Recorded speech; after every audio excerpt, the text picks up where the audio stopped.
Do you want to know what learning English at Jesenicas Grammar School is like? Here's what to expect.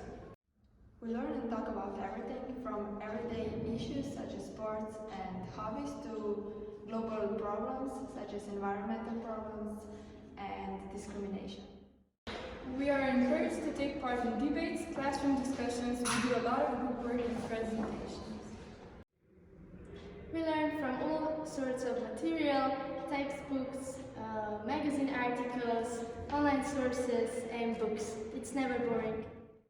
We work on all 4 skills: reading, writing, listening and speaking. If you have problems understanding English grammar, you can always ask for extra lessons and additional explanation. We take part in competitions. In second year you work in a team and make a video.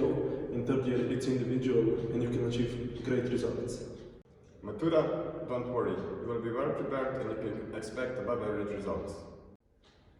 Every second year, school trips and English-speaking countries organized, sadly not now in these corona times, but students have regularly visited England, Scotland and Ireland.